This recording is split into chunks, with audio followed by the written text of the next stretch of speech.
உங்கள் சத்யாவின் தமிழ் புத்தாண்டு super offer. சர்க்கரையை எறும்பு தின்றதாக கூறி திமுகவினர் விஞ்ஞான ஊழல் செய்தவர்கள் என அதிமுக பொதுச் செயலாளர் எடப்பாடி பழனிசாமி விமர்சித்துள்ளார்.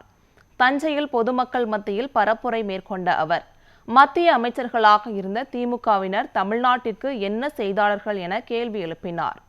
விவசாயிகளின் வாழ்வாதாரத்தை பாதுகாப்பது அதிமுக மட்டுமே என்று தெரிவித்த இபிஎஸ், திட்டங்கள் என்ற பெயரில் விளைநிலங்களை அளித்து வருகிறார் ஸ்டாலின் என சாடினார்.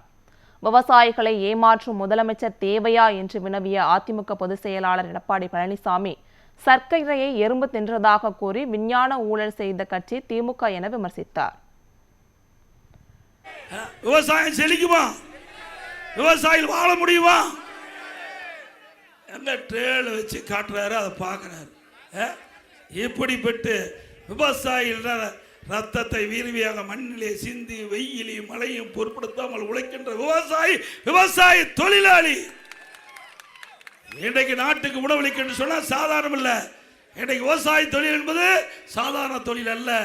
அதற்கு நேரங்காலம் கிடையாது, வெயில் மழை கிடையாது.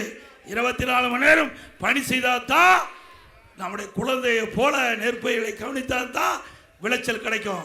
அப்படிப்பட்ட விளை நிலங்கள் பாதிக்கப்படுகின்ற பொழுது விவசாயிகளுடைய மனது எந்த அளவுக்கு வேதனைப்படும் என்பதை இந்த அரசாங்கத்துக்கு தெரியல, இந்த முதலமைச்சருக்கு தெரியல.